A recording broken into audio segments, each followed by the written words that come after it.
Eu estou fazendo um vídeo adendo, tá? Esqueci de mencionar um pequeno detalhe na hora que nós estávamos mencionando funções, né? Por exemplo, no Java, né, tudo que era objeto, tirando aquelas classes wrappers lá, né, que a gente viu que não tinham o mesmo comportamento por referência, né, que normalmente era que você cria um objeto, você cria uma referência, um identificador que referencia uma região de memória e, consequentemente, aqueles objetos lá, toda vez que a gente passava um objeto como argumento de função, a gente estava fazendo uma passagem por referência. Já quando a gente passava os tipos primitivos, né, era passagem por valor. Bom, aqui no Python a gente viu que tudo é objeto, né? Não tem um tipo primitivo, tipo referência, tudo é objeto, tá? Então, em teoria, tudo é tudo é referência, tá? Então, se tudo é referência, né, na hora que eu crio, por exemplo, uma lista, né, eu coloquei fiz uma função aqui, add cidades, lista, uma cidade nova, e eu dou um append nessa lista, tá? Do valor nessa lista. Bom, e aí, chamando o método, né, lista igual Porto Ferreira, chamando o método Três Lagoas, coloco a lista, eu tenho agora a minha lista, ela possui as duas cidades, ou seja, dentro dessa função add cidades, esse parâmetro aqui ele foi modificado, tá? Já que é um objeto é referência de memória e modificou, tá?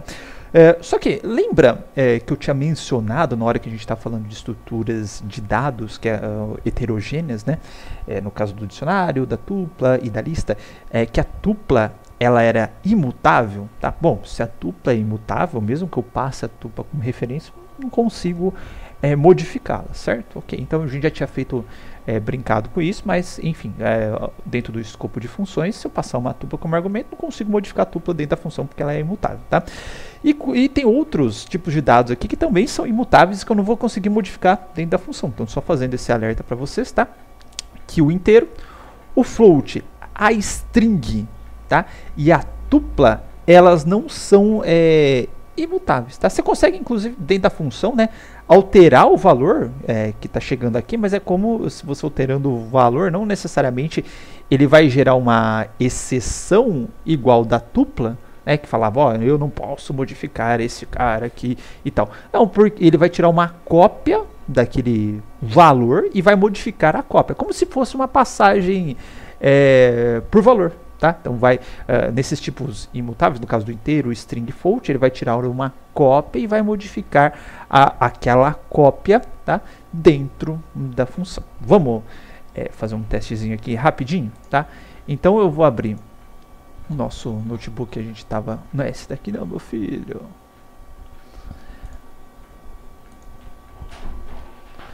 Nome de impressora para fazer o teste, tá? Deixa eu trocar aqui para o meu... conta da UFMS. Intro Python parte 2.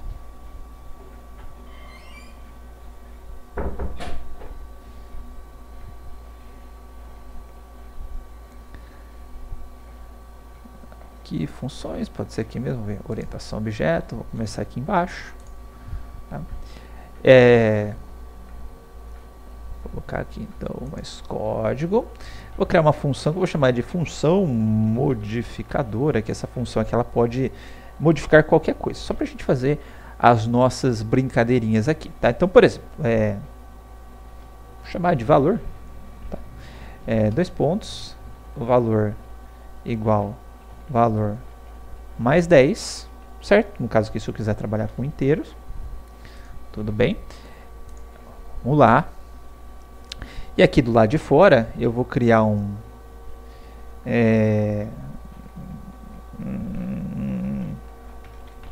inteiro igual a 20, tá? Vou chamar a função, ou melhor, aqui eu vou dar um print, ó, f, valor dentro da função, função, dois pontos, valor. Aqui eu vou chamar a função modificadora, tá? E vou passar o inteiro para essa função, e aqui eu vou dar um printzinho na minha tela, valor fora da função, e nesse caso aqui só para padronizar, eu vou colocar aqui valor mesmo. Melhor. Variável.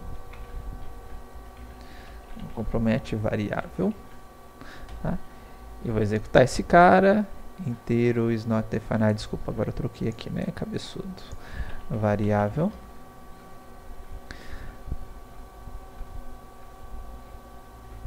Acho que eu não compilei essa função.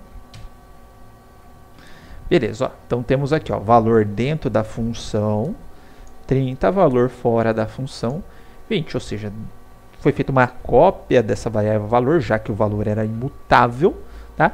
E foi feita a operação em cima desse valor, mas não modificou a variável depois fora da função, manteve-se intacta com o seu valor original, tá? Se eu trocar para float, né? Então, 20.2. Tem problema, 30.2, 20.2, legal. Se eu alterar para string, tá? Variável nome, tá? Só que aqui em vez do mais 10, mais nome, eu vou colocar espaço sobrenome. Tá, ó. Nome, sobrenome, dentro da função, do lado de fora, só nome, tá? Tem string imutável também. Se eu passar uma tupla, né? Só que aí na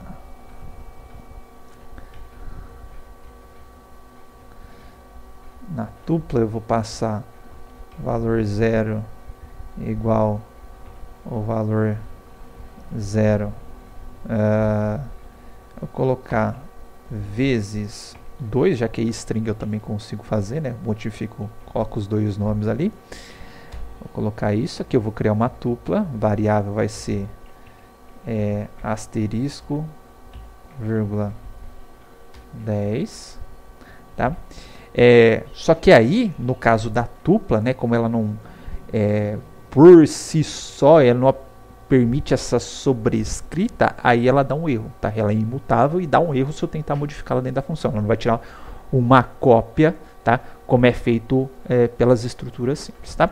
Nas demais estruturas, né, como eu falei, se eu tiver aqui variável, colocar uma lista aqui com A, B, C, tá?